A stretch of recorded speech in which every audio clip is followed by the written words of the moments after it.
Dwayne "The Rock" Johnson is, without doubt, a unique phenomenon in the world of show business. His career isn't just a sequence of roles, but a story of constant rebirth, grandiose rises, painful falls, and new, even more ambitious breakthroughs. He started as a professional wrestler who won recognition from fans worldwide, then accomplished the nearly impossible by transforming into Hollywood's highest-paid actor and pop culture icon. And now, after a series of commercial failures and what seemed like Hollywood rock bottom, Dwayne Johnson is again trying to overcome himself, but not as the biggest action hero, but as a serious dramatic actor who, believe it or not, is capable of contending for the most prestigious awards and ready for anything to achieve this. Even the most incredible metamorphoses that have already sparked talks about The Rock's serious illness. In short, Dwayne Johnson from bottom to bottom and back again is what's presented to your attention today. This will be interesting.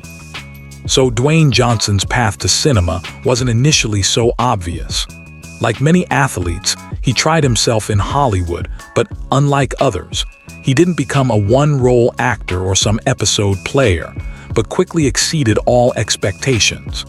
His career began in the late 90s, early 2000s with small roles in films like The Mummy Returns and The Scorpion King.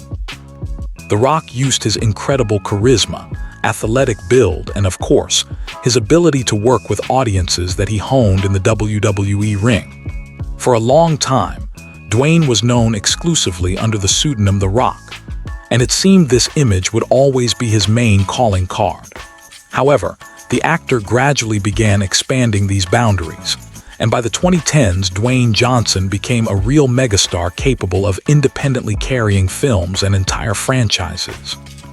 He was the embodiment of the American dream, a simple guy from a wrestling family who fought his way to the top through talent and persistence. His films, while not always distinguished by depth, guaranteed viewers 2 hours of pure, carefree entertainment. This was the era of popcorn cinema in its purest form, and nevertheless Johnson's deafening triumph when he began participating in major projects like the Fast and Furious franchise, where his role as Agent Hobbs took this saga to a new level, or Jumanji, where he demonstrated his comedic talent.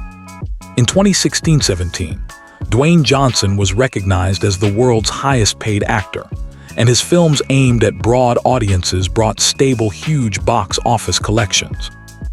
It seemed his success was cloudless and his brand unbreakable. He became a symbol of courage, strength, discipline, and incredible work ethic. The Rock's Instagram account, filled with motivating posts about training and healthy lifestyle, became a real temple for literally hundreds of millions of fans worldwide. By 2022-021, Dwayne Johnson was at the peak of commercial success, surpassing many Hollywood veterans to the envy of, let's say, classic Hollywood stars.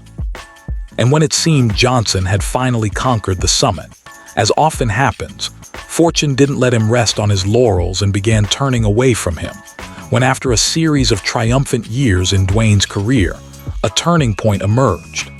The thing is, already in 2022 his name suddenly began being associated more often not with box office records, but with failures.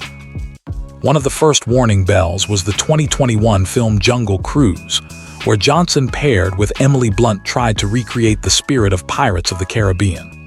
For many, this project became an unsuccessful attempt for DJ to replace the legendary Jack Sparrow, whom Johnny Depp so masterfully played in his time. Dwayne Johnson, while trying to bring his charisma to the role, failed to create such a unique and memorable character as Depp did. The film couldn't justify high expectations, and only confirmed critics' fears that Johnson was stuck in the same image. But the real blow was Black Adam 2022. Dwayne Johnson promoted this project with special passion, promising it would change the entire power hierarchy in the DC universe. The Rock himself was supposed to become one of the studio's main producers, and his film was meant to begin a new era in superhero cinema, where he would finally appear not just as a hero, but as an anti-hero capable of dispensing his own justice. However, despite all the pathos and efforts, plus massive advertising campaign, Black Adam didn't meet either commercial or creative expectations. It couldn't break even, and critics called the film boring, monotonous, and just another Dwayne Johnson movie. This failure became a landmark moment showing that The Rock's magic no longer worked as reliably as it had just a few years ago. Critics and viewers began saying Dwayne was too fixated on his image. He stopped taking risks and playing characters, simply playing himself. His films became uniform and predictable, and his image began changing negatively. Johnson, who always seemed like a positive and open guy, increasingly began being associated with someone fixated on narcissistic ideas, using cinema as a platform to promote his brand. He increasingly resembled not an actor, but a businessman who at every step advertises his clothing lines, drinks, or tequila. His image began losing its sincerity and became perceived as part of a huge commercial machine rather than a talented actor. Projects like Red Notice from Netflix and others only emphasized the fact that Johnson's star had quite suddenly rolled beyond the horizon. No, it's clear this actor still remained one of Hollywood's most famous personalities and media space in general, but negative background increasingly began weighing on Dwayne. Film studios clearly stopped perceiving him as a guarantee of success. Moreover, what had recently been Johnson's strength, his habit of appearing mainly in light popcorn cinema aimed at broad audiences, now became his trouble, and even, one could say, curse. So articles increasingly appeared in the press saying Dwayne Johnson had burned out and already shown absolutely everything he was capable of. So there's nothing more to expect from this person. Let him continue earning his millions, peddling not the highest quality alcohol to people, and stop trying to pose as an actor, much less a superstar. Nevertheless, while many were ready to write off Dwayne Johnson, he suddenly did what few expected from him. He accepted a challenge that could change his entire career and launch it practically from zero. This challenge became the new film The Smashing Machine, not yet in wide release, in which Dwayne plays real MMA fighter Mark Kerr. This role required not only serious emotional but also physical transformation from him. For example, Dwayne lost a lot of weight for it. His appearance became completely new and unexpected for the public. The thing is, The Rock dropped roughly at least 20 kilograms, maybe more, and all this literally in a few months, which of course was a real shock for many.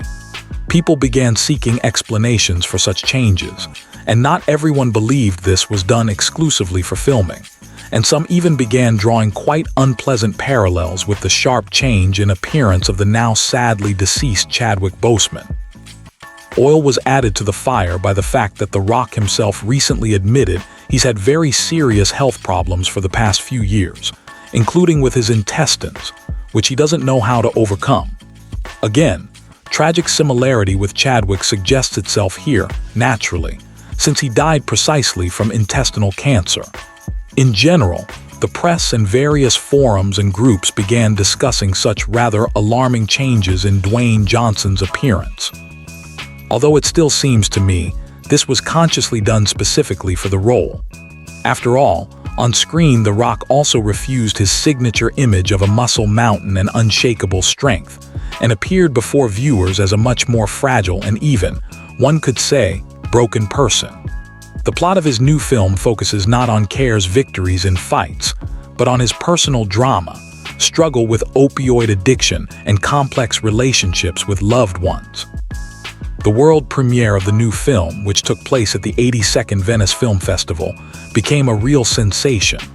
The film screening ended with no less than a 15-minute ovation that moved Dwayne to tears. This wasn't just success. It was recognition of his dramatic talent that the actor had waited for so long. This moment became pivotal. The audience's applause showed Johnson could be not only a blockbuster star, but also, strangely enough, a serious actor. After the premiere, critics even began talking about Dwayne Johnson possibly being nominated for an Oscar for Best Actor, and began comparing him with Brendan Fraser's success in The Whale, who also got new life in cinema after his Venice triumph. Dwayne Johnson himself, of course, doesn't hide his emotions. Moreover, now The Rock appears in quite an unusual, even somewhat touching public role, telling without embarrassment that such an image change became a huge shock and gigantic risk for him, and that he's now moved to his core that everything worked out. In total, Dwayne Johnson is again in the spotlight, but this time not because of record box office collections or subscriber numbers, but because of his acting mastery, strangely enough. For some, this will sound surprising. He, like his hero Mark Kerr, made his comeback. And this isn't just a transition to another genre, but probably cardinal changes, an attempt to free himself from the image that once made him a superstar but eventually became limiting. So now Johnson has transitioned from purely commercial cinematography to more thoughtful adult cinema, which is confirmed both by his new film and the words of The Rock himself, who can't really be called The Rock anymore. Although, on the other hand, of course, we shouldn't sing too many praises to Johnson right now. We should still wait and see how he behaves further and how the new turn in his career develops. But it's starting quite interestingly, so we'll continue observing the situation and telling you about everything. Write what you think about all this in the comments right now. Don't forget to give thumbs up and, of course, subscribe to our channel. Thanks to everyone for watching and goodbye to all.